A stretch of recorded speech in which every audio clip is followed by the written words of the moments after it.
The first time my father said I was selfish, he was standing in the kitchen with a coffee mug in his hand, and my mother beside him, arms folded, like they had already rehearsed what they were about to say. My brother Travis was at the table, leaning back in his chair, looking offended in that lazy way people do when they know someone else will fight their battle for them. I was 26. I had spent 6 years working 2 jobs, living carefully, saving aggressively, and pretending not to notice that every family conversation eventually became about what Travis needed next. He needed time. He needed support. He needed patience. He needed a chance. He needed understanding. And somehow, all of that always seemed to cost me something. That morning, it was supposed to cost me $40,000. I remember the exact number because I had written it down the night before on the first page of a notebook where I kept track of my savings. 40,000. Not inherited. Not gifted. Not borrowed. Mine. Built out of skipped vacations. Old cars. Late shifts. Microwave dinners. And years of telling myself that one day the discipline would turn into safety. I thought the meeting at my parents' house was about my mother's birthday dinner the following weekend. It wasn't. It was an ambush. My father set down his mug and said, "Your brother has an opportunity." That word alone told me everything. Opportunity. That was the family code for Travis wants something expensive, and the rest of us are supposed to feel inspired instead of alarmed. "What kind of opportunity?" I asked. Travis pushed a folder across the table like a man presenting blueprints for the future. Commercial leasing. High-end custom gym. The market's wide open in Eastbrook. I've got a partner, a supplier connection, and a location almost locked. I didn't touch the folder. What does that have to do with me? My mother gave me a look that was already tired. Already disappointed. As if my failure had begun with the question itself. "He needs help with startup capital," she said. There it was. Not whether I wanted to invest. Not whether I believed in the business. Not whether I could afford to lose it. He needs help. And of course, help meant me. Because Travis had burned through every bridge available to him. His own savings were gone. His credit was bad. My parents had already put in what they could. His so-called partner, according to rumors I'd heard from one of Travis's old friends, was mostly enthusiasm and expensive sneakers. And the bank had apparently asked enough questions to make Travis furious. So now the family was the lender of last resort. Or rather, I was. I said, "How much?" My father answered before Travis could. "40." He said it like it was reasonable, like he was asking me to pass the salt. I actually laughed. Not because it was funny, because sometimes the body does strange things when the truth is too sharp to swallow in one piece. $40,000? It's an investment, Travis said, not a handout. I looked at him then, really looked at him. He had on a fitted quarter-zip sweater and the kind of watch men wear when they want to look successful before they've become it. His hair was styled. His jaw was clean-shaven. He smelled like cologne I couldn't afford when I was still paying off my student loans. He had always been good at looking like a finished product from a distance. Up close. He was a man who confused confidence with math. "I'm not giving you $40,000. I said. My mother inhaled sharply. Like I had slapped someone. "You haven't even looked at the plan," she said. "I don't need to." My father's expression hardened. "That money is just sitting there." I turned to him. "No, it's not just sitting there. It's my emergency fund. My down payment fund. My future. He laughed once under his breath. Not kindly. Your future? You live in a rented one, bedroom, and work yourself to death? Travis is trying to build something. I can still feel the temperature shift in that room. Not because he had insulted me. I was used to that. Because he had said the quiet part out loud. My life, to them, was not a life. It was a pile of deferred pleasure, invisible discipline, and boring choices that had no glamour. Travis had a dream, and I had a spreadsheet. In my family, the dream always won. Travis leaned forward. This is exactly why you're stuck. Claire, you think too small? You're scared of risk. I stared at him. This was a man who had switched careers 4 times in 5 years. Real estate, e-commerce, crypto. A marketing agency that was mostly him posting quotes about hustle. Every failure had been repackaged as timing. Every mess had been explained away as other people not seeing the vision yet. I had spent years cleaning up after the kind of choices he called bold. I paid my own rent at 19. I worked weekends while he found himself. I took accounting classes at night while he borrowed money for branding packages and networking events. When my old Honda died, I bought a used car with cash because I refused to finance what I could not afford. Travis leased an imported SUV 2 months later because appearances mattered in business. Guess who my parents called responsible? Not me. Responsible. In our family. Meant helpful. Helpful meant available. Available meant willing to sacrifice. I said, being scared of bad math isn't the same as being scared of risk. My father pointed at the folder. Open it. No. His voice went colder. Open it. So I did. I flipped through glossy mock-ups and revenue projections that looked like they had been assembled by someone who loved bold fonts and hated reality. There were mood boards of polished black interiors, high-end equipment, branded water bottles, VIP transformation packages, and a projected break-even point that made no sense unless human beings had suddenly stopped needing salaries.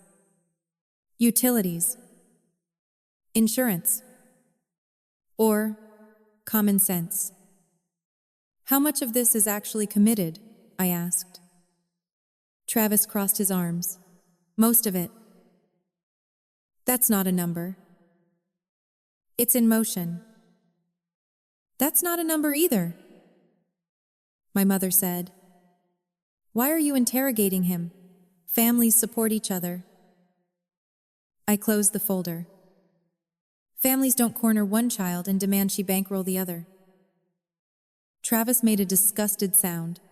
You always do this.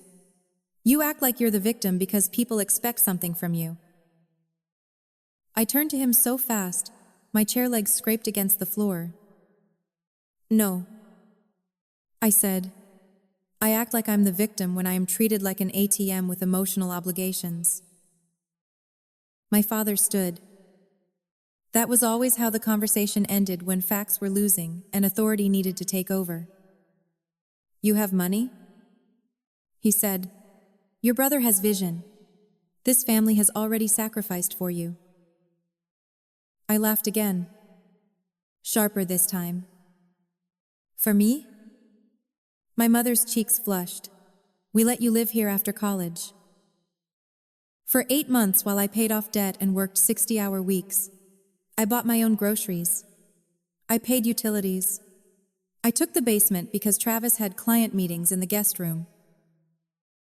My father's jaw tightened. That tone is exactly the problem. There are moments when you realize the argument in front of you is not about the thing in front of you. It was not about the gym. It was not about the money. It was about a role I had stopped playing without announcing it. For years, I had been the stable child, the practical child, the one who never needed rescuing, which in my family meant the one who never deserved protection.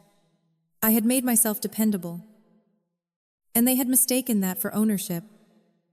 I said, quietly, "I'm not funding this." Silence. My mother stared at me like I had become someone vulgar. My father looked insulted. Travis looked personally betrayed by the existence of consequences. Then my mother said the sentence I would replay for months afterward. "Sometimes I think you enjoy seeing your brother fail." That one landed.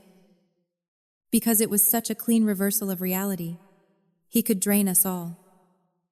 And I was cruel for refusing to be drained with a smile.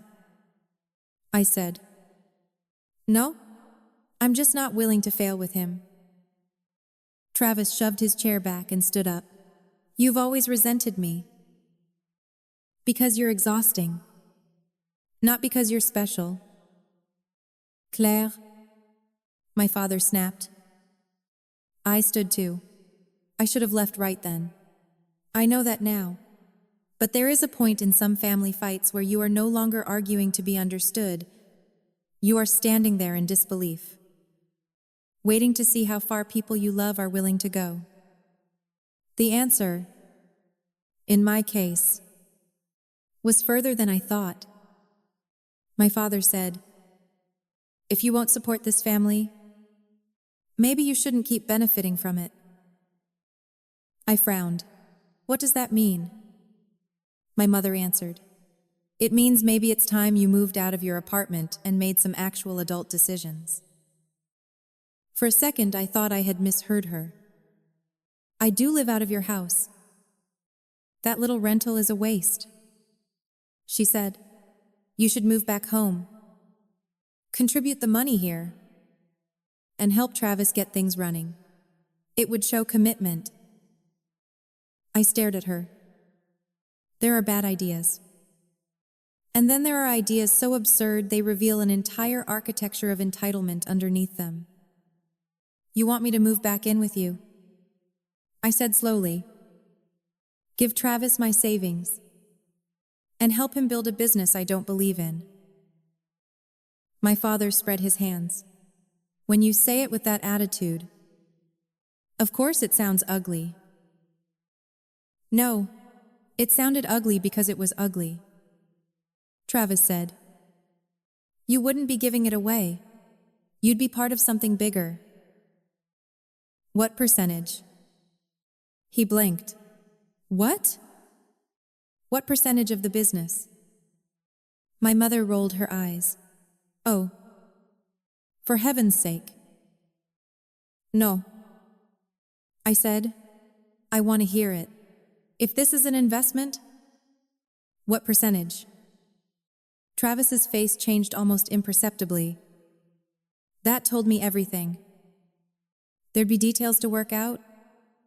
He said, "You haven't even offered terms." "We're family." Exactly. That was the whole business model. I closed the folder and set it back on the table. "I'm done. I'm not doing this." I reached for my bag. My father stepped in front of me. Not violently, not dramatically. Just enough. That money didn't come out of nowhere. He said, "You built it because we gave you a foundation." I looked at him and suddenly understood that this was how he justified it to himself. Not theft, reclaiming value. He continued, "Your brother needs one good break. One. And you're standing in the way because you think being cautious makes you morally superior." "No." I said, "I think not throwing $40,000 into a vanity business with fake projections makes me sane." Travis laughed bitterly. "Vanity business. Right. Because you know so much about ambition." My mother said, Your problem is you've always been jealous of people willing to go after more. That hit something old. Older than money. Older than adulthood. Older than all of us sitting in that kitchen pretending this fight had started today. When we were kids, Travis would break things and call it curiosity. I would clean things up and get praised for maturity. Which sounds fine until you realize maturity was not seen as something to protect. It was seen as something to exploit. When Travis forgot homework, my mother stayed up helping him. When I forgot lunch once in middle school, she said it would teach me responsibility. When Travis totaled a car at 21, my father called it a young man's mistake.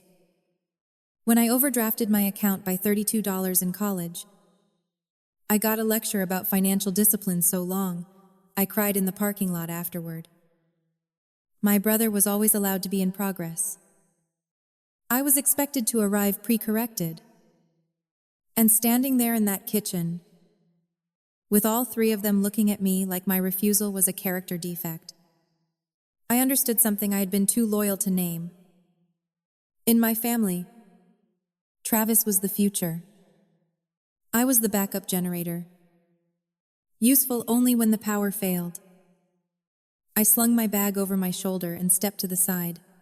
I'm leaving. My father didn't move. If you walk out over this, he said, don't expect us to pretend everything is fine.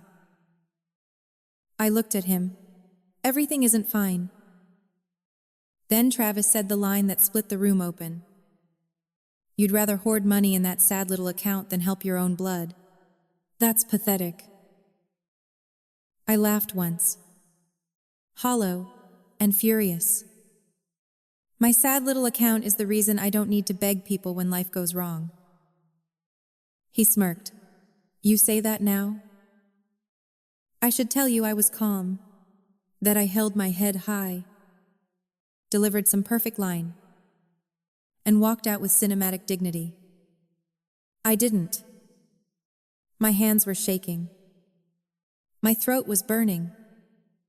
I was so angry I could feel my pulse in my face. But anger can be clarifying. And what it clarified for me was this. They did not believe I would really refuse them. Not all the way. Not to the point of consequence. They thought this was a phase in the conversation. A moral wobble. I would correct by dinner. So I said the only thing that finally made them understand. If you ask me for this again? I said, I'm done. Not just with the money. With all of it? That made my mother's eyes widen. All of what? All of this? I said, gesturing to the room. The pressure. The scripts. The rewriting of reality. I'm done being the family resource. My father's face went flat. There is a version of anger that is loud and messy. His was not that version. His was cold enough to preserve. Then maybe, he said, you don't need to come back here. Silence again. My mother didn't stop him. That was the part that gutted me later.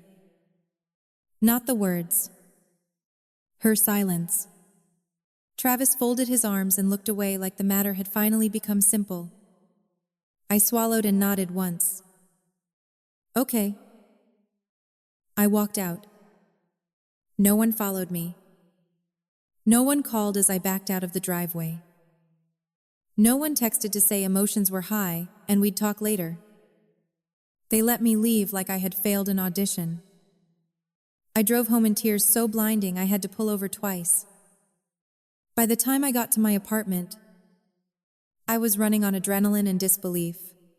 I locked the door, set my bag down, and just stood there in the middle of my living room looking at the cheap lamp, the second-hand couch, the stack of unopened mail on the counter. Everything in that apartment was mine. Wobbly, unimpressive, earned. I slept maybe 2 hours that night. The next morning, my mother texted. Not to apologize. Not to check on me. Just one sentence. If you're going to be dramatic, at least be honest about what this is really about. I stared at it for a long time. Then I typed back. It's about me not financing Travis. She replied immediately. It's about you resenting him. That was the moment something in me went quiet. Not healed. Not numb. Just quiet. Because once someone tells you what your motives are, no evidence matters anymore. They're no longer listening for truth. They're listening for compliance. Over the next week, things escalated quickly. My father called twice and left messages that sounded like boardroom ultimatums disguised as fatherly disappointment. This is your last chance to make this right. You're damaging relationships over money. You'll regret this when family is all you have. Travis sent a text with a photo of a commercial unit and the caption, "You could have been part of this." Then another, "Don't come asking me for help when I'm successful." I blocked him after that. I should say I was brave. I wasn't. I was wrecked. There is a unique humiliation in being cast as the villain inside your own family for refusing to volunteer for your own exploitation. It makes you doubt the language of your own mind. For days I kept replaying the conversation and asking myself whether I had been too harsh, too suspicious. Then I would reopen the spreadsheet Travis had accidentally attached in one of the files he sent and look at the projections again. No payroll realism. No contingency buffer. No realistic lease assumptions. No debt servicing plan. He had built a fantasy with branding. And my parents had tried to staple my future to it. A week after the fight, I came home from work to find my father sitting in his truck outside my apartment building. That alone was enough to make my stomach drop. He got out before I had even parked. "I'm not doing this in the parking lot," I said. "Then don't make me," he answered. I stayed by my car. He looked older than he had a week earlier, but not softer, just more irritated by resistance. "Your mother is beside herself."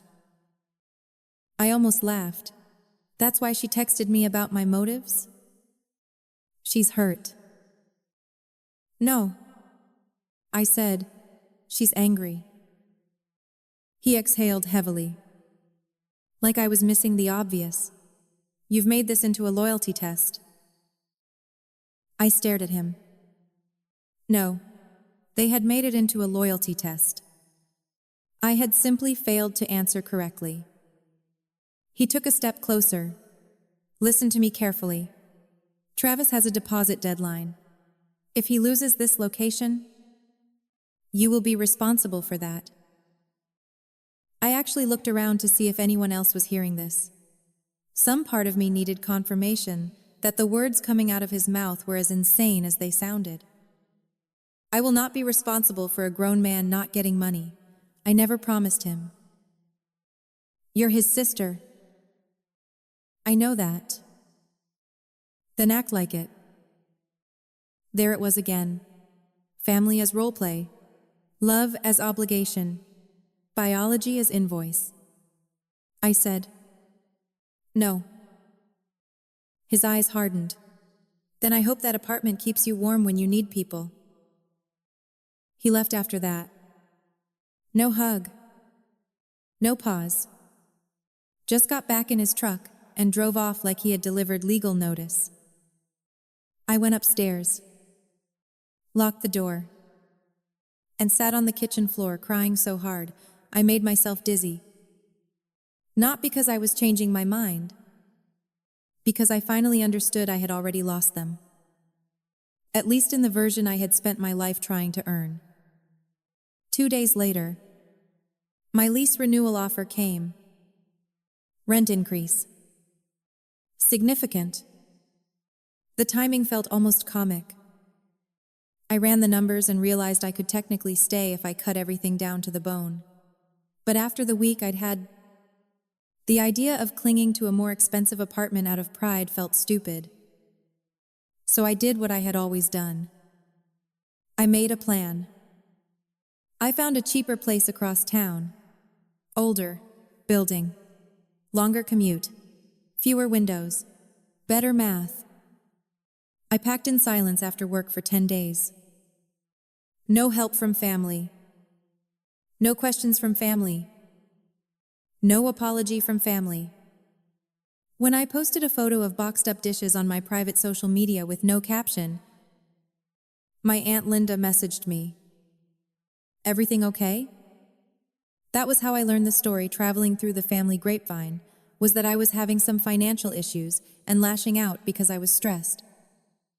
I did not correct her. That may sound weak. It wasn't. It was the first boundary I ever set without fanfare.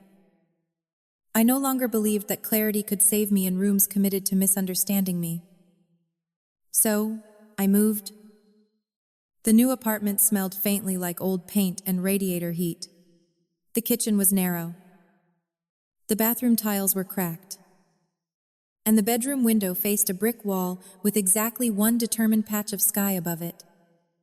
And for the first month, every time I turned my key in the lock, I felt both grief and relief.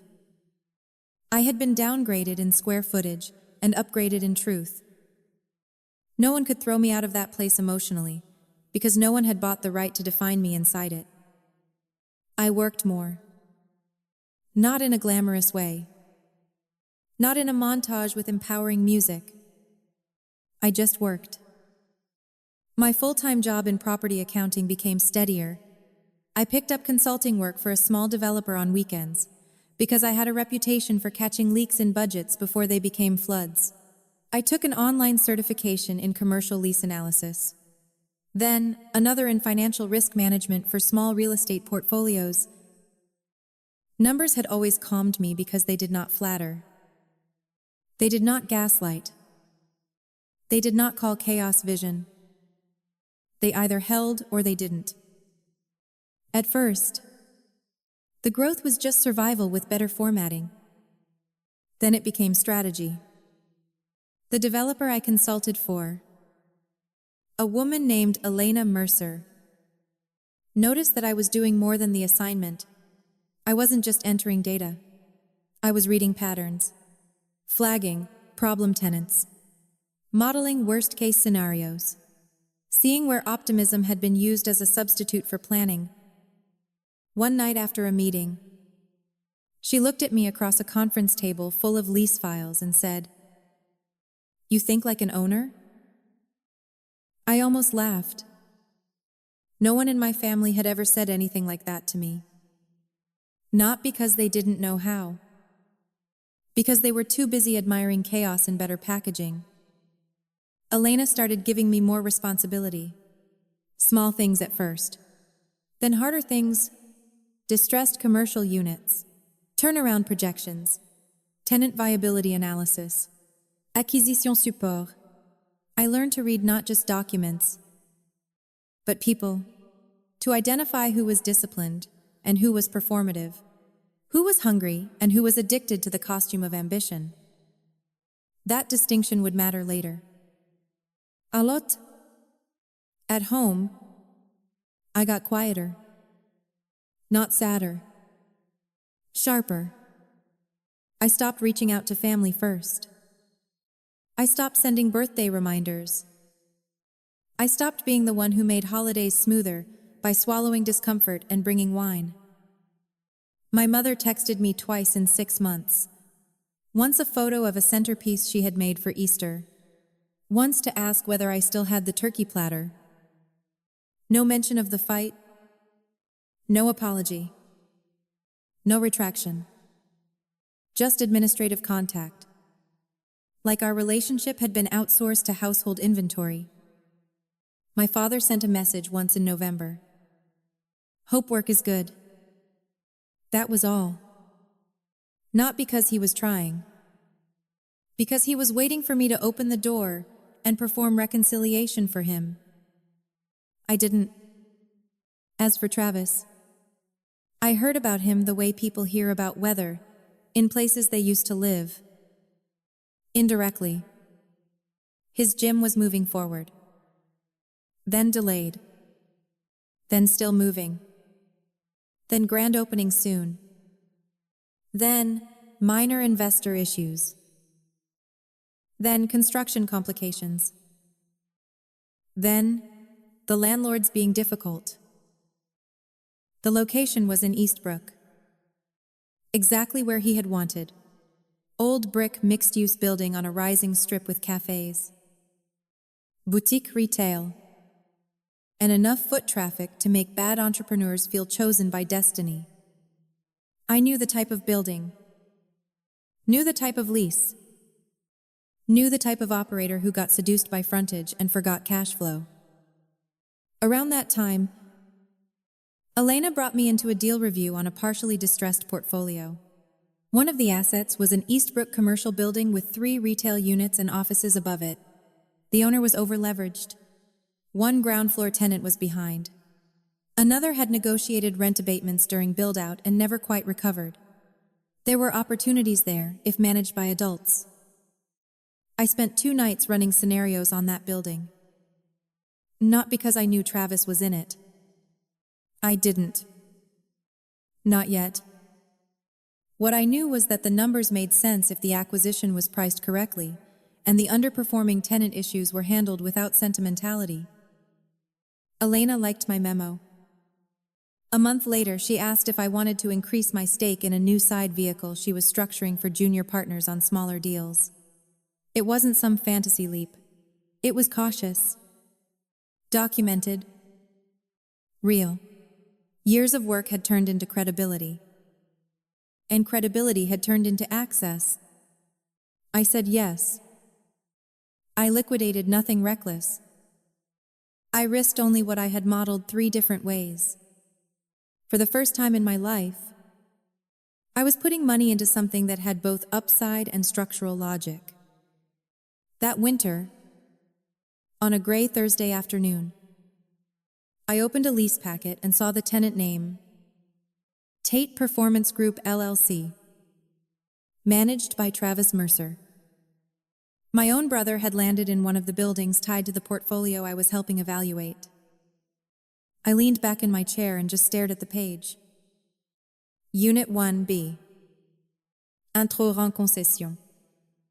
Aggressive build-out allowances. Personal guarantee attached. Though weaker than I would have liked, the landlord at signing had been too eager. The tenant had been too optimistic. The combination is a kind of prophecy. I remember feeling many things at once. Shock. Disgust. A weird, bitter admiration for the symmetry of life. And underneath all of it, a cold little current of vindication I refused to touch too quickly because it was too easy to become cruel before the facts finished unfolding. So I read everything. Then I read it again. Sales under target. Delayed member acquisition. Vendor arrears. Equipment financing pressure. Repeated requests for flexible payment timing. And there, in the notes, the sentence that made my chest go very still. Tenant's family previously contributed emergency support during initial months. Of course they had. Of course my parents had found money after all. Just not with me. That detail did not hurt the way it would have 3 years earlier. By then, pain had matured into understanding. They hadn't wanted my help because it was uniquely necessary. They had wanted it because using me was convenient. When convenience failed, they found another sacrifice. I closed the file and went home in a mood I could not name. Not joy. Not revenge. More like standing on a shore watching a wave you predicted finally arrive. I slept badly that night. In the morning, I made coffee, opened my laptop, and reviewed the building analysis again with cleaner eyes. And that is where part 1 really ends. Not with a triumph. Not yet. But with something more dangerous. Proof. Proof that I had not been cruel. Proof that I had not been jealous. Proof that I had read the future correctly when everyone else had called it bitterness. The building was in trouble. My brother was in deeper trouble. And without knowing it, he had built his failing dream inside a structure I was about to become part owner of. That was the first moment I understood this story would not end with me being invited back into the family as long as I acted grateful enough. It would end somewhere else. Somewhere public. Somewhere undeniable. Somewhere none of them could rewrite what had happened. Because for 3 years, I had rebuilt my life quietly. I had learned the business they mocked me for understanding. I had turned caution into leverage. I had turned exile into discipline. And while they were still calling recklessness ambition, I was becoming the kind of woman who could read the foundation beneath the room before anyone else noticed the cracks. The next phase would begin with documents, meetings, delinquencies, and a name on a lease neither of us expected me to see. By then, I no longer needed my family to believe in me. I only needed the numbers to keep telling the truth. For the next 2 weeks, I treated Travis's lease file the way a surgeon treats a scan they already know will show something ugly. Methodically, without sentiment, without imagination, just fact after fact, line after line, obligation after obligation. The numbers were worse than the summary suggested. Rent arrears were growing. Vendor pressure was mounting. His membership retention was weak, which meant even the clients he managed to attract were not staying long enough to stabilize cash flow. His pricing strategy was confused. He had tried to market the gym as premium without building premium trust, which is what shallow businesses do when they mistake aesthetics for authority. He had spent heavily on the front-end look, but the operation underneath it was soft. Too many introductory discounts, too much image, not enough staying power. I knew that pattern. Build out glamour, thin reserves, personal ego confused for brand equity. I had seen smaller versions of it in file after file. But reading it under my brother's name felt like pressing on an old bruise and discovering bone underneath. The acquisition closed at the end of the quarter. Not directly in my name. Not in some melodramatic way. It was through the structured vehicle Elena had set up. With ownership percentages, reporting rules, legal clarity, governance, all the things Travis called boring whenever real adults began speaking. My position was still junior compared to hers. But it was meaningful. Real enough that I had access. Real enough that my vote mattered in review. Real enough that the building's future would affect my future too. Real enough that I had to decide. Very early. What kind of woman I was going to be. That question followed me everywhere. Would I interfere? Would I punish? Would I use the situation to do what he had accused me of wanting all along?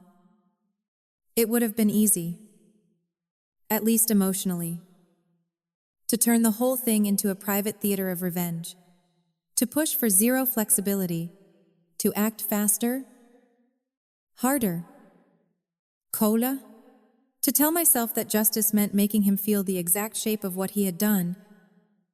But the truth was more complicated. I did not want to become cruel. Cruelty had built the original wound.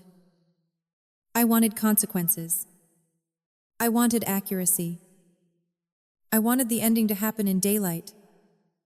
with every document in order, every chance offered fairly, every excuse exhausted under its own weight. I wanted no one, especially not my family, to ever be able to say I had manipulated the outcome. So I said nothing, at least at first. The property team handled the first delinquency notice through normal channels. Then the second. There was an internal discussion about tenant risk, workout options, potential restructure, and whether this particular unit could recover under modified terms, or whether continuing to extend grace would only deepen eventual losses. Elena called me after one of those review meetings. "You've been quiet," she said.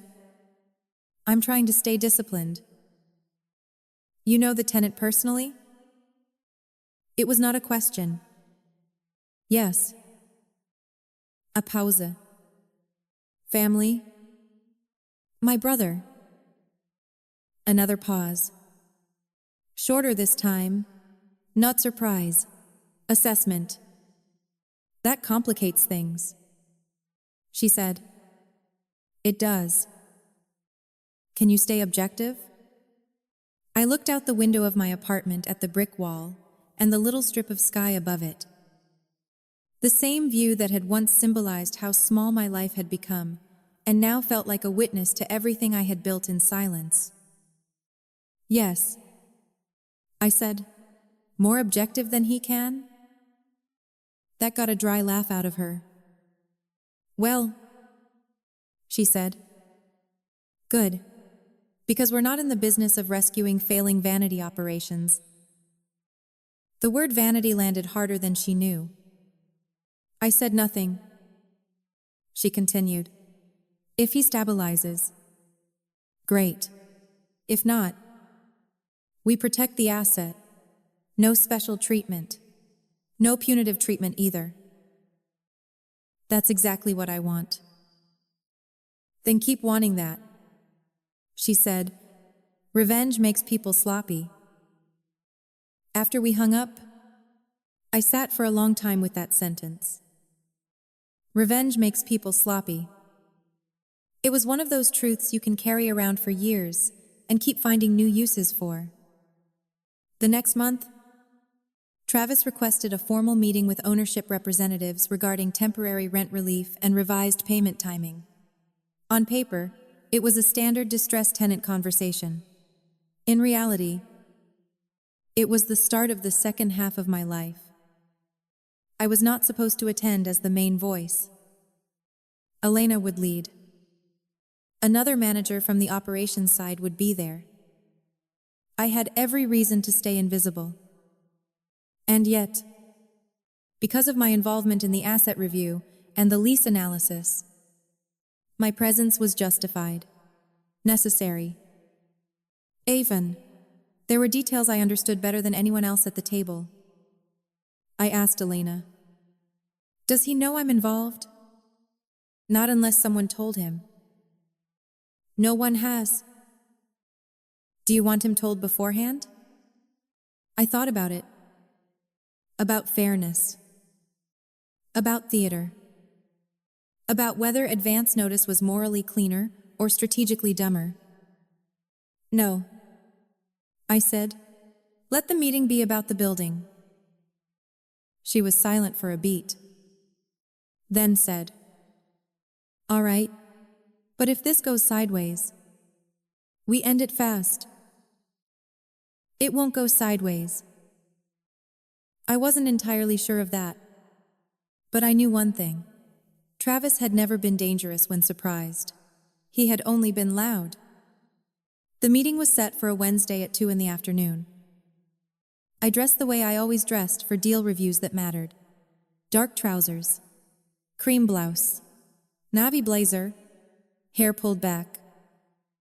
Not severe but controlled. Minimal jewelry. Nothing dramatic.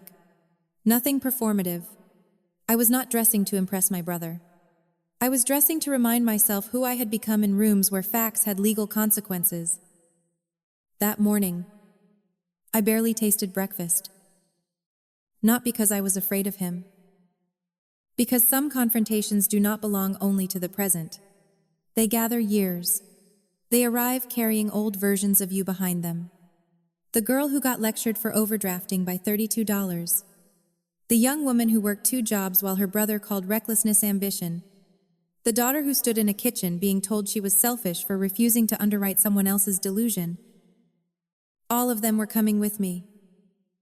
Atunu, Chintizet, Shishapte. I was seated in the conference room on the 3rd floor of the building management office. A glass-walled room with a long oak table and terrible coffee. Elena sat at the head. Marco from operations sat to her left, flipping through printed reports. I sat on the right side with my laptop open and my notes arranged in a neat stack. At exactly 2:03, Travis walked in. For one split second, he didn't see me. He was looking at Elena. Then Marco, already performing composed distress. Serious entrepreneur under temporary pressure. The man had range when the audience might matter. Then his eyes moved. Found me. Stopped. I have replayed that moment in my mind more times than I can count. And what I remember most is not shock. It was blankness. Pure blankness. As if his mind refused the image before it could process it. Claire? I nodded once. Hello? Travis. He looked from me to Elena and back again. What is this? Elena's tone stayed even. Please sit down. He didn't. What is she doing here? I'm part of the ownership group reviewing tenant performance, I said. He stared at me, then laughed. Actually laughed. Not because anything was funny, because disbelief had nowhere else to go. You? Yes. He looked at Elena. This is a joke. No, Elena said. It's a meeting about your lease position. His face changed fast then. Confusion to outrage in under 3 seconds. You let my sister sit in on this? She's not sitting in, Elena said. She has standing here. Standing. That word did something to him. To men like Travis, authority is acceptable only when it already belongs to the kind of person they recognize as important. A banker? A founder? Someone loud? Someone polished in the right way? Not the sister they dismissed as cautious and small. He finally sat down. But only halfway. Like his body had not committed to the room. I kept my hands folded on the table. No smirk. No triumph. No performance. That seemed to bother him more than if I had looked smug. Elena began the meeting the way professionals do. Neutral summary. Current arrears. Vendor noise. Lease obligations. Payment history. Requested concessions. Possibility of restructure tied to documented recovery plan. If he could demonstrate credible stabilization, there were paths. If not, the building would have to protect itself. Travis kept glancing at me like I was a glitch in the room. Finally, he said, I want to know how this happened. Elena answered, You're here because your business is materially behind on obligations. No, he said. Eyes on me. I mean her. I said, I worked. He scoffed. That's not an answer. It is. Actually. He leaned back and ran a hand over his jaw. Unbelievable.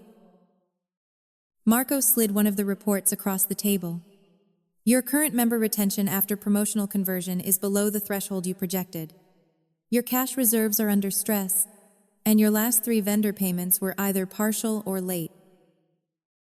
Travis barely looked at the page. This is temporary. Elena said, "Then show us the path." That was the phrase. Show us the path. Not tell us the dream. Not describe the vision. Not perform confidence. Show us the path. I watched him try. At first he did what he had always done. Language. Energy. Positioning. The market would turn. New partnerships were coming. High-income clients were interested. A local influencer had toured the facility. Corporate wellness contracts were under discussion. Brand recognition was growing. All of it sounded like Travis. Bright. Breathless. Structurally empty. Elena let him speak for almost 4 minutes before interrupting. "Do you have signed commitments?" "Not finalized yet." "Do you have a revised operating budget?" "We're updating that." "Do you have verified retention targets for the next 60 days?" "We have internal projections." Marco asked, "Do you have the numbers?" He didn't. Of course he didn't. He had adjectives, not numbers. Elena turned to me. "Claire, can you walk us through the lease risk notes?" And just like that, the room changed shape. I opened my file and spoke in the same calm voice I used for every review. Unit 1B entered on concession, heavy terms with delayed pressure points built into the structure. The tenant's early occupancy period relied on optimistic membership conversion and underweighted operating drag. At present, arrears are not the only issue. The larger concern is viability absent meaningful capitalization or documented turnaround. I did not look at Travis while I said it. That was deliberate. Because the truth is heavier when you refuse to decorate it with emotion. I continued. There are also concerns around management discipline. Marketing expenses remained elevated, while revenue consistency weakened. Build-out costs were treated as if they were proof of value rather than debt-adjacent pressure. From a landlord perspective, additional flexibility only makes sense if matched by credible correction. Travis was staring at me like he had never heard my voice before. Maybe he hadn't. "Not this version," he said. "So that's what this is? You get to play powerful now?" I met his eyes then. "This is a building review." He laughed bitterly. "Don't do that." "Do what?" "Act like this isn't personal." I thought about that, then answered honestly. "It was personal when you tried to take my future and called me selfish for protecting it. This isn't personal. This is math." The silence after that was so sharp you could hear the air system humming. Elena did not interrupt. Marco looked down at his notes like a man politely pretending not to witness the collapse of a family myth. Travis leaned forward. "You've been waiting for this?" "No." I said, "I've been preparing for my life. You just happened to build your business inside it." That was the first moment I saw fear. Not panic. Recognition. The kind that arrives when someone realizes the person they dismissed was not standing still while they were talking over her. The meeting ended with a conditional requirement list. Updated financials. Personal liquidity disclosure. Vendor reconciliation. A concrete recovery plan. A timetable with measurable milestones. No guarantees. No emotional exceptions. Just terms. As Travis stood to leave, he kept his eyes on me. "This is sick," he said quietly. I packed my notes. "No, this is documented." He left without shaking anyone's hand. Elena waited until the door closed before exhaling. "Well," she said, "that was less messy than it could have been." I looked at the closed door. "It's not over." "No, she said. Probably not. It wasn't. Not even close. 2 nights later, my mother called for the first time in almost a year. I almost let it ring out. Then I answered, "Hello?" Her voice was tight, brittle, already full of accusation. "What exactly are you doing?" I leaned back on my couch and closed my eyes. So he had told them. Of course he had. "I'm not sure what you mean." "Don't insult me. Travis said you're involved with his landlord." "I'm involved with the ownership side of the building." "Yes." A sharp inhale. "How dare you?" There are sentences that become ridiculous before they finish landing. I let that one sit there. Then I said, "How dare I work in a field I built a career in?" "You know exactly what I mean."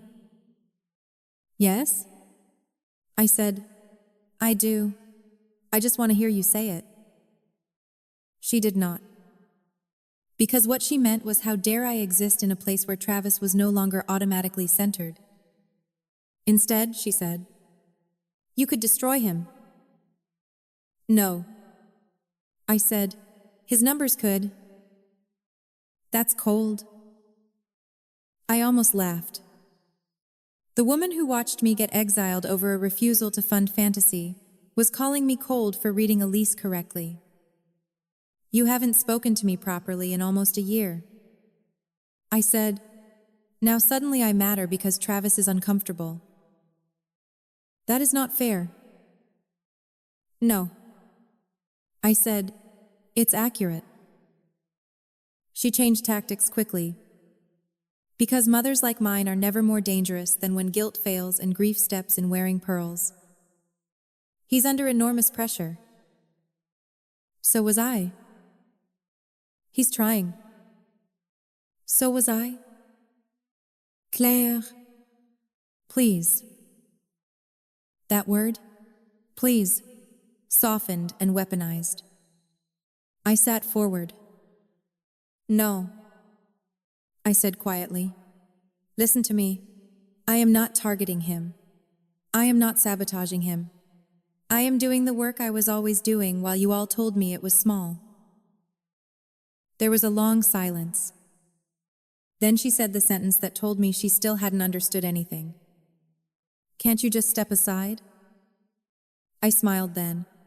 Not because it was funny, because sometimes pain becomes so familiar, it circles back around and introduces itself as proof. "Step aside," I repeated. "For family." I said, "You mean for Travis?" Her voice rose. "He is your family." I stood and walked to the window. Outside, rain had started to beat against the glass, turning the streetlights soft. "Was I asked, "when Dad told me not to come back?" She said nothing. "Was I family when you let him say that and stood there?" Still nothing. "Was I family when you told me this was really about jealousy? When you let people think I was unstable and having money problems? When no one called to ask where I had moved or whether I was okay?" I heard her breathing. Then, very quietly, she said, "You always make things sound so harsh." That was her talent. Not denial. Softening. As if the problem with cruelty was the wording. I said, "You don't get to ask me to step aside from my own life because Travis finally ran into reality." I hung up after that. Not dramatically. Not with a speech. Just ended the call and set the phone down on the windowsill with a hand that barely shook. It is a strange thing. Realizing in real time that the conversation you had wanted for years no longer matters. Not because you got closure, because you outgrew the fantasy that they were capable of giving it. The next week, my father contacted me, Not by text. Not by phone. He came to my office. That detail matters. Because it tells you everything about the kind of man he was. He believed physical presence itself carried authority. That if he showed up in the right place, the old gravity would reactivate. Reception called up to ask whether I wanted to see him. For a moment, I almost said no. Then I thought, no more hidden rooms. No more parking lots. No more private corners where he could rewrite the tone later. So I said yes. But not in my office. In one of the downstairs meeting rooms with glass walls. When I walked in, he was standing by the table in his good coat. The one he wore when he wanted the world to know he was a man who should be listened to. He looked around the room once and gave the tiniest nod, as if acknowledging that I had done all right for myself. 3 years too late. You look well, he said. I sat down. Why are you here? His mouth tightened. Straight to it. Then, your mother is upset. I'm sure she is. And your brother says you're making a difficult situation worse. I folded my hands. Then your brother is still confusing my existence with sabotage. He ignored that. This has gone far enough? That sentence nearly took my breath away. Gone far enough. As though I had initiated the story. As though I was the active force and everyone else had simply been reacting to my severity. I said, you came to my workplace to tell me what? Exactly? That family disputes should stay inside the family. I stared at him. The sheer audacity of it. He had exiled me from the family and was now asking me to honor its privacy as if I were still protected by its walls. No, I said. Business failures with signed leases do not become family disputes because your son happens to be the tenant. His jaw shifted. You know he was trying to build something. And I know he built it badly. He made mistakes. So did you. That landed. He went still. I continued before he could recover. You backed him emotionally. Maybe financially too. You told yourself he just needed one good break. You treated my refusal like disloyalty instead of discipline. And now the bill is coming due. And you want to relabel the situation as a misunderstanding. Enough, he said. No. I said, calm as winter. You had enough when I was 26 and standing in your kitchen telling you I would not fund a vanity business. You chose not to listen. His face darkened. You have no idea what I carried for this family. I almost answered with the old fear in me. The old reflex. The old daughter who rushed to soften, to make room, to preserve his dignity in case that finally earned her tenderness. But that girl was gone. Instead, I said, I know exactly what you carried. Authority. And you used it to protect the wrong person. He took a step toward the table and lowered his voice. You think this makes you righteous? No. I said, I think it makes me prepared. That was the point where something in him cracked. Not publicly. Not dramatically. But enough for me to finally see the shape of the man beneath the role. He was not just angry. He was embarrassed. Embarrassed that I had been right. Embarrassed that the child he considered practical to the point of insignificance had entered a world he respected too late to claim credit for it. Embarrassed that Travis's failure now had paperwork. He sat down slowly. When he spoke again, his voice was different. Older, are you going to put him out? That question stayed with me, because underneath it was the first real acknowledgement of power he had ever given me. Not praise. Not apology. Recognition. I answered truthfully. Not if the business can support a viable plan. And if it can't, then the building protects itself. He looked down at the table. And there's nothing family can do? I thought about all the answers available to me. The cruel one. The triumphant one.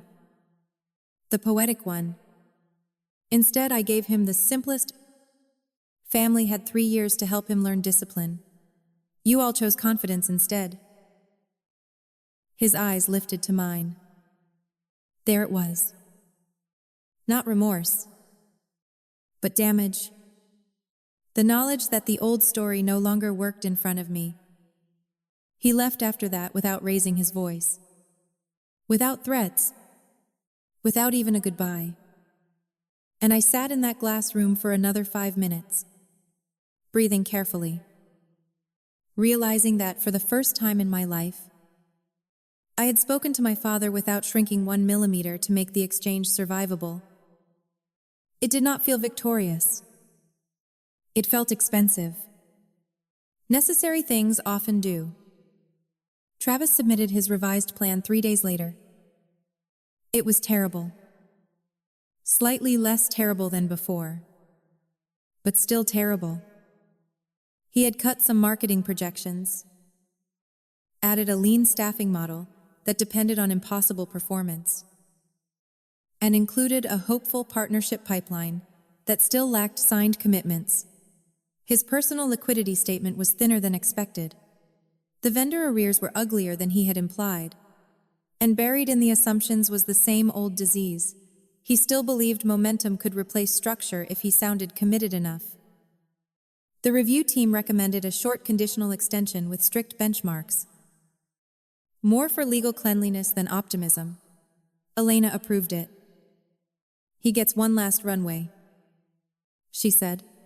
After that, reality gets the room. Reality got the room 6 weeks later. No benchmark met. Partial payments. Then missed payments. A supplier threatened action. 2 trainers left. Online reviews turned sour. Clients complained about canceled sessions and broken promises. The premium story cracked first. Those always do. Image-heavy businesses survive only as long as no one touches the wall and notices the paint is thin. The final review meeting was set for late August. This one, unlike the first, was not intended as exploratory.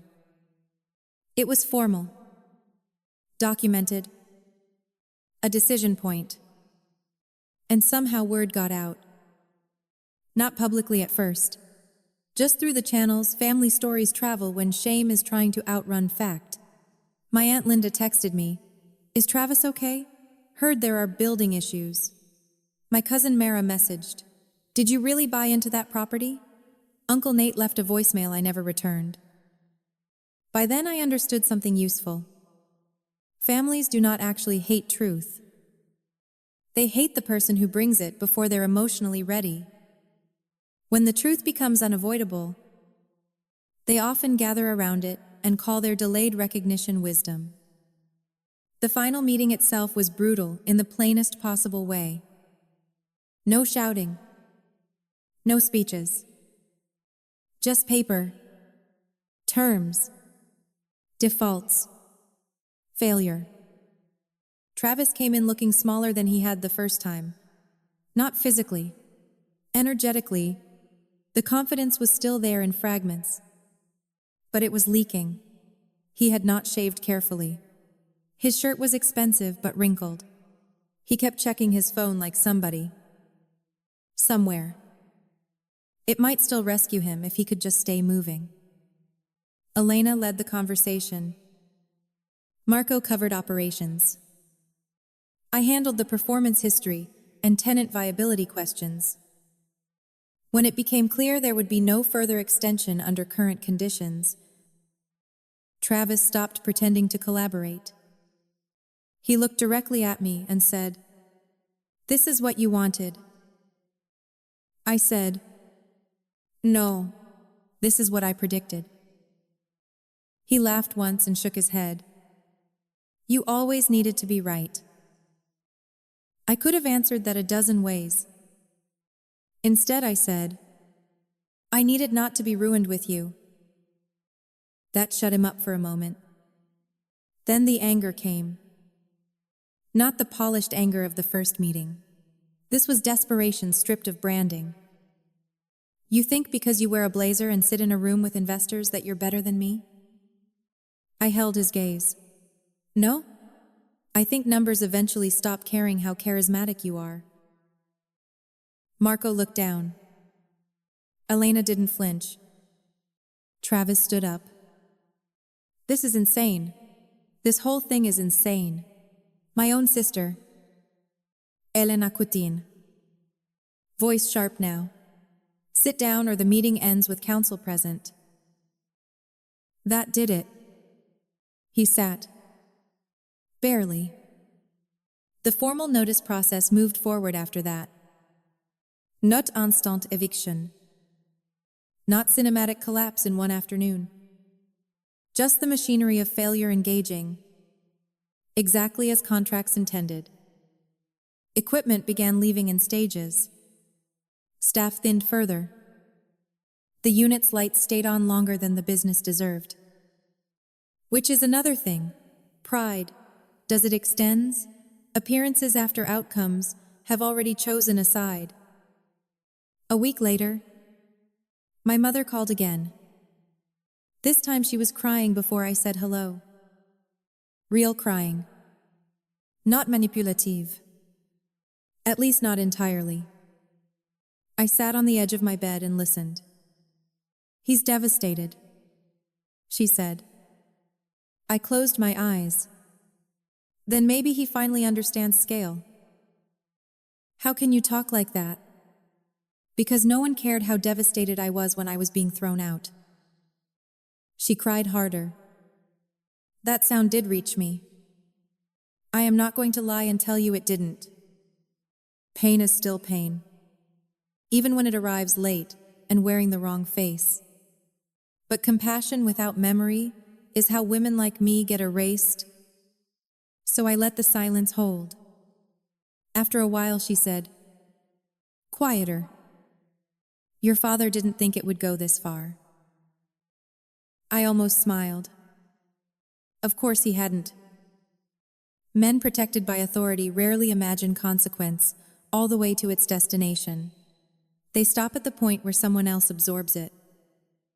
I asked, "Do you?" A long pause. "No," she said. That one honest word changed more than all her tears. No, she hadn't thought it would go this far. She hadn't thought the daughter she dismissed would grow into a woman whose judgment carried signatures.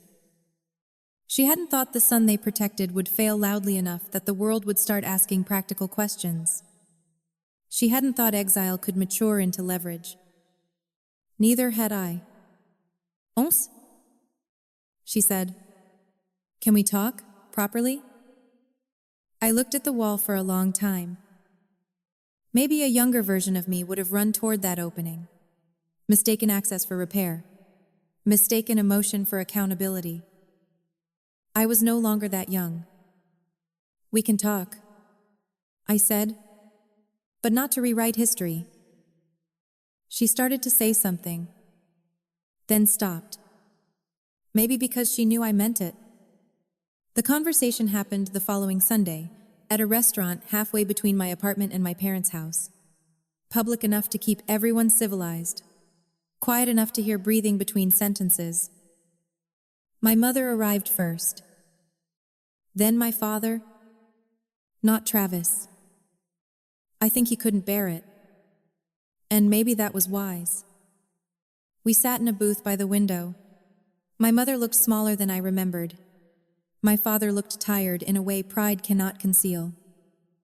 For the first few minutes, we talked like strangers with shared weather. Coffee.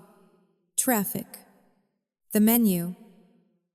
Then my mother folded her napkin twice and said, We were wrong. There it was. 3 words. Too late. Not enough. And still, real. I felt nothing at first. Then something strange grief. Maybe. For how little it took to shake me, and how long they had withheld even that much. My father did not speak immediately. When he finally did, his voice was rough. We pushed you, I said. You punished me? He nodded once. Yes. My mother looked down. There are apologies that center healing, and apologies that merely acknowledge fact. This was the second kind. Limited, imperfect, but honest enough to stand on for a moment. I asked the question I had never stopped carrying. Did you ever actually believe the business made sense? My father rubbed his thumb against the side of his glass. I believed he needed backing. That wasn't the question. He looked up. No escape left. No, he said. It is hard to explain what that did to me. Because rage would have been easier. Instead, I felt the floor of the old house inside me give way all at once. Not because I learned something new, but because I heard truth spoken by the mouth that had spent years dressing preference up as principle. He knew. Some part of him had always known. And he chose Travis anyway. My mother reached for my hand across the table. I didn't move mine. Not dramatically. Just left it where it was. Her hand slowly returned to her lap. She whispered, "We thought if it worked, everything would settle." I said, "You gambled with me because it was easier than telling him no." Neither of them argued. The server came by once, asked if we needed anything, and left quickly when no one answered. My father cleared his throat. "I can't fix what happened." "No."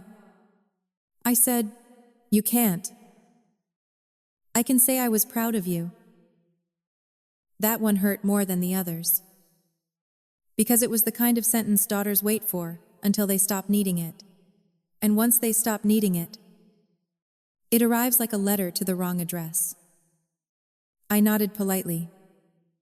"Thank you." He heard the distance in it. Good. Distance was truth too. We talked for another hour. Not about forgiveness. About facts. About what had happened after I left.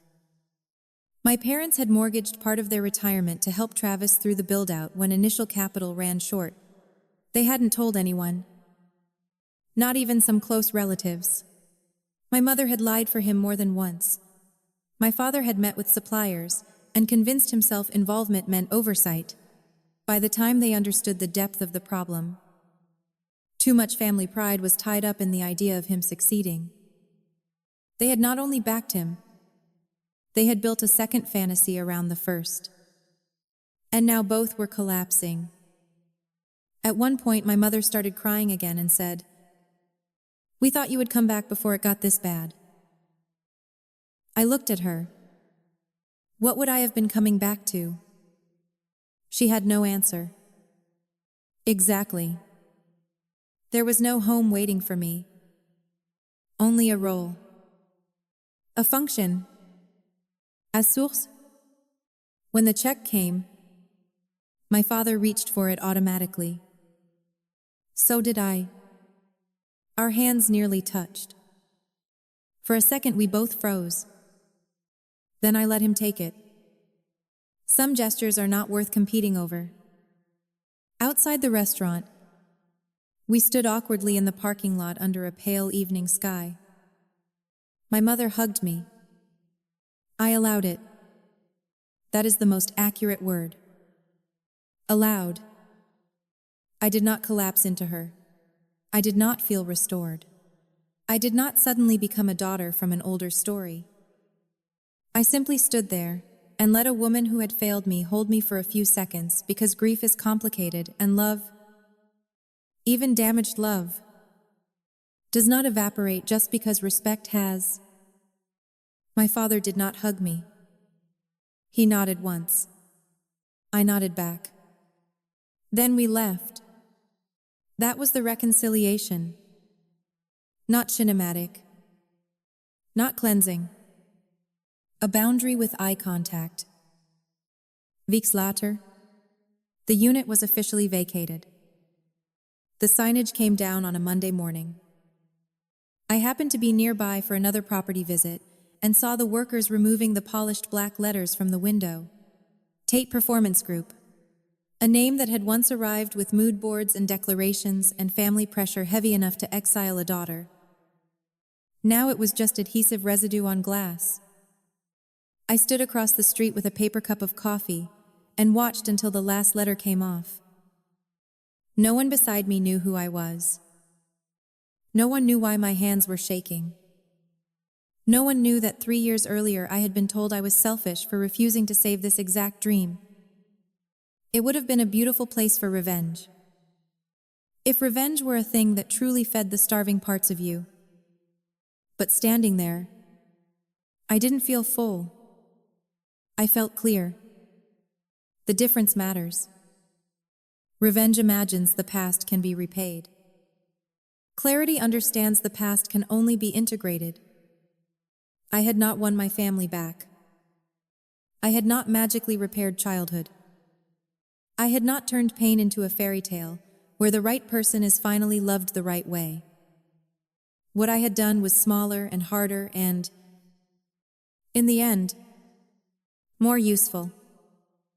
I had stopped volunteering for distortion. I had stopped asking people committed to misreading me to become my translators. I had built a life sturdy enough that when the old storm came back around, it could not lift me with it. A month after the unit was vacated, Travis texted me for the first time in almost 2 years. Just one line. Happy now? I looked at the message for a long time. Then I typed the truest thing I could. No, but I'm honest now. He never replied. That silence told me more than any speech would have. He was still looking for villains because villains are easier than mirrors. As for me, life kept moving. That is perhaps the least dramatic and most important truth. The building stabilized under new tenancy. One of the replacement businesses turned out strong. Elena expanded my role again the following quarter. I moved out of the brick wall apartment into a small condo with actual morning light in the kitchen. I bought a dining table that did not wobble. I hosted friends without apologizing for the size of my living room. I learned how peaceful an ordinary Sunday can be when it doesn't contain dread. My relationship with my parents settled into something cautious but real. We spoke more. Not constantly. Not intimately. There were no miraculous holiday montages. No group photos that erased the years in between. But there was a kind of honesty now that had never existed when I was still trying to earn my place by being useful. My mother stopped asking for emotional shortcuts. My father stopped giving advice when what he meant was control. Neither transformation was total. People rarely become new at that age. But they can become less false. Sometimes that is enough to stand near. Travis drifted in and out of the family orbit after the business collapse.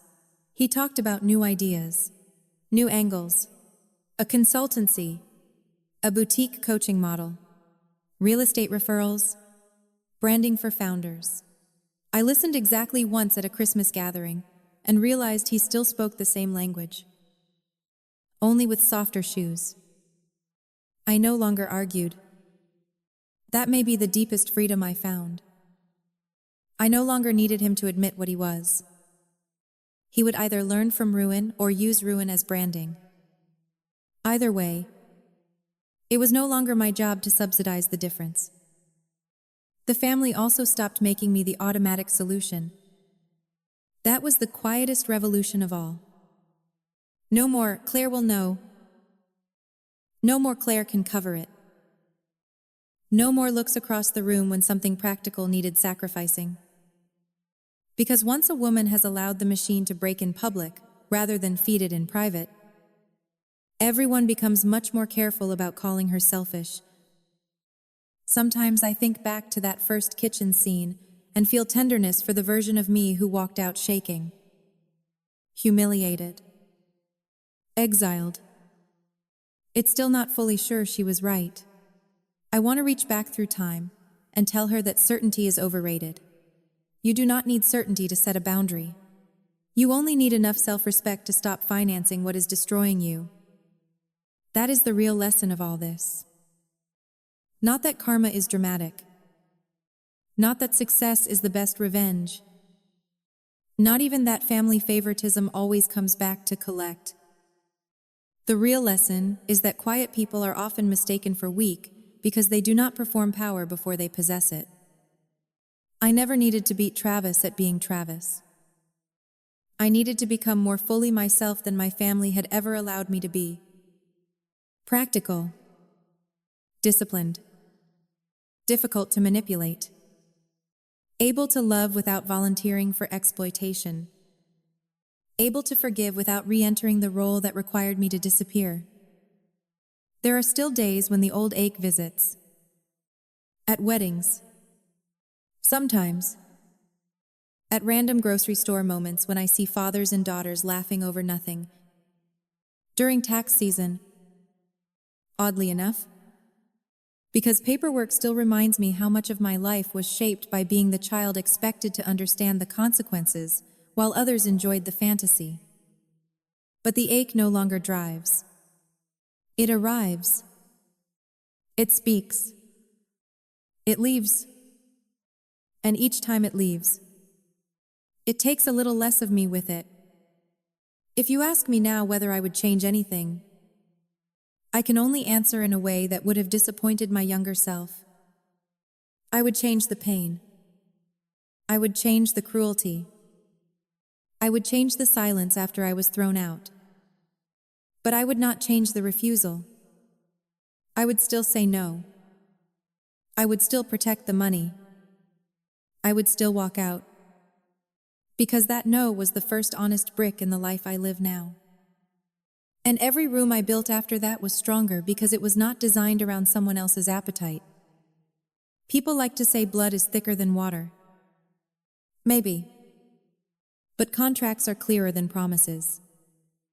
Patterns are louder than apologies. And self-respect, once practiced long enough, becomes its own kind of home. So if you are listening to this, and you are the practical one in your family, the dependable one, the one they call cold whenever you stop bleeding on schedule for their comfort, hear me clearly. You are not selfish for refusing to be consumed. You are not cruel for noticing what everyone else romanticizes. You are not jealous because you can see the cliff before other people stop dancing. Sometimes the person called difficult is simply the only one telling the truth before the bill arrives. That was me. The selfish daughter. The difficult sister. The woman with the sad little account. 3 years later, I did not need to raise my voice in a parking lot or beg anyone to see me clearly. I just sat in a room I had earned. Read numbers they could not argue with. And let reality say the rest. That is not a fantasy ending. It is better. It is an ending built to hold weight. And if there is any justice in stories like mine, it is not that the people who hurt you always suffer exactly as you suffered. It is that one day, without asking their permission, you become unreachable by the system that once fed on your willingness to be fair to people who were never fair to you. That day came for me in a conference room. In a building my brother thought would prove he was destined for more. In a blazer my father would once have called unnecessary. With a file in front of me, my name on the structure behind it, and the entire old story collapsing because facts had finally become public. That was the day I understood. Vindication is not loud. It is precise. It is documented. It is calm enough to let other people expose themselves while you remain fully intact. And that calm, hard-earned and unspectacular, is the closest thing to victory I have ever known.